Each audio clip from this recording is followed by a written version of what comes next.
ቀላል ነገር የምታደርግ ከሆነ በአላህ ፍቃድ እጅህን ይዞ ጀነት ያስገባሃል። ይህም ቀላል ነገር ለብዙ ወንድሞች እህቶች ስለሚጠቅም እንዲጠቀሙ አድርጎ። ወንድም እህቶቼ እሱ ፊት መልካምን ስራ ስትሰሩ የማታፍሩበትን ጓደኛ ያዙ። አሁን ላይ ብዙ ሰዎች ኢላ መን ረሒመላህ አላህ ያዘንላቸው ሲቀሩ እንዲህ አይነት ጓደኛቸው ፊት ወንጀልን ሲሰሩ ምንም የማያፍሩበት አጋጣሚ ላይ ነው ያለነው። መልካም ጓደኛ ማለት በዱንያም በአኺራም አይረሳህም። ዱንያ ላይ ያለ ስትሳሳት ስታጠፋ ያርምሃል፣ ያስተካክልሃል። ይሄ ነገር ትክክል አይደለም ይልሃል። ጥሩ ስትሰራ ያበረታታሃል። ከሞትክ በኋላ አይረሳህም፣ ዱዓ ያደርግልሃል፣ ሰደቃ ያደርግልሃል። መጥፎ ጓደኛ ማለት ግን አንተ እንደሆንከው ይሆናል፣ አንተም እሱ እንደሆነው ትሆናለህ። 3 ቀን 2 ቀን ቢያዝንልህ ነው።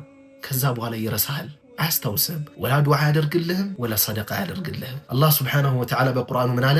አልአኺላኡ ወዳጆች የውመኢዝን ባዕዱሁም ሊባዕድን ዐዱውን ኢላ ልሙተቂን። የውመኢዝን በዚያ ቀን ባዕዱሁም ሊባዕድን ዐዱውን ከፊላቸው ለከፊላቸው ጠላት ነው። ኢላ ልሙተቂን አላህን ፈሪዎች ብቻ ሲቀሩ።